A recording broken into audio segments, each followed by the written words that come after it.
Hello everyone. Somewhere in this mess is the subject of today's video.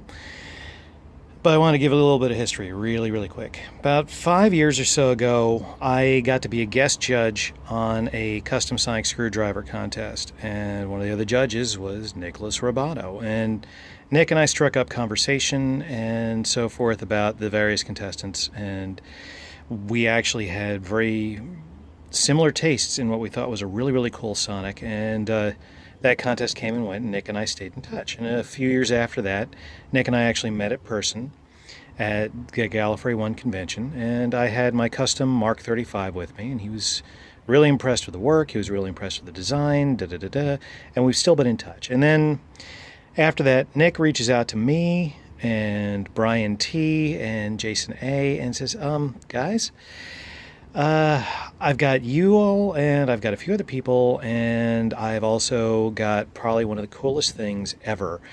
The BBC wants me to do more than just the props I've been doing. So, this hint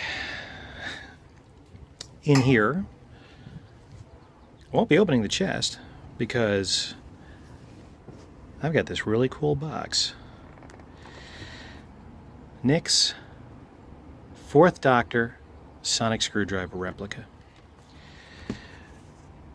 This is the result of a lot of arguing, a lot of research, tons and tons of pictures, design work of all sorts, and just trying our absolute best to not just emulate the original, but as best as possible, duplicate the original. You've got a certificate of authenticity. I can't even talk, but I'm going to keep trying. Care and feeding instructions to go with. And then you have the result of all of our work. This is as close as possible, based off of all available research, shy of having the original in our grubby little protuberances, is as exact a replica of the original prop as is possible. Now you'll notice I own number 2 out of 500 that are going to be produced. There's a reason for this. Jason, who did all of the 3D design work, did all the proofing, did all the compare against, etc., put in more man hours than the rest of us on the research. So Brian and I decided he gets number 1, and we're fine with that. Now, what you'll see here in the case, just like Nick pointed out on his website, and I absolutely love this design work that's in here, it is pre-aged. The metal tape that was left over from Pertwee's era, Nick has replicated both the metal and the worn aspects. A little bit of wear on the body, not much. Wear on the head, which you'll see shortly. This is the sound module contained within, and inside of it, covered to give the illusion that nothing is there, is speaker material. Now, for those who don't want the sound but want the authenticity of appearance, there is a mounting rod and spring that you can put in that cavity in place.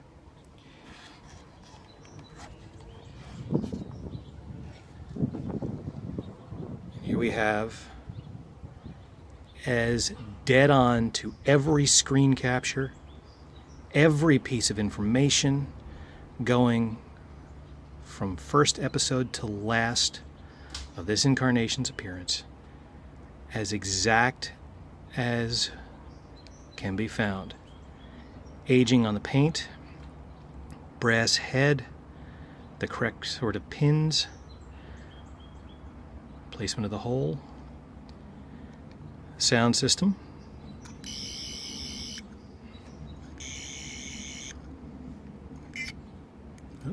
there you can see the bottom coming out a little.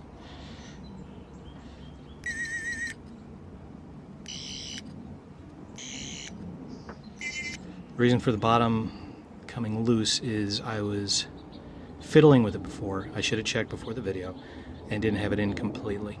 But that will not come out. It's pressure fit, so it's easy to get at. The sound module is right inside. And if you want to switch to authenticity, removing the sound module is simple. Now, here's real magnet, exact to the originals. And this can be set straight up and down, as seen in some episodes, but almost every replica of this that has the magnet that I've had, the magnet's always been straight up and down. And in several episodes, it was not. So I asked Nick to put mine on diagonally, just because, you know, new and different, and yet accurate. Now, here's where this gets even cooler. One of the other things that was featured in many of the episodes is that since the head was mounted simply on a rod, the rod can extend. Very simple to go up and down. No screwing needed, no moving around needed, none. It does not get better than this. Plus, also, because it's on a rod, however you want to change the angle of the head, fine. You want it dead on, that works. You want it turned, that works. You want it up, that works. You want it down, that works.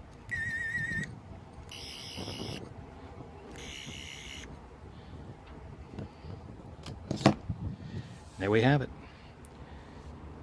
As exact a replica as there's ever going to be. And a little wind.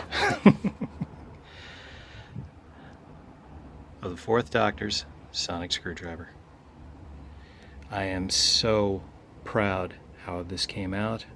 And I am absolutely overjoyed to no end to have been part of this project.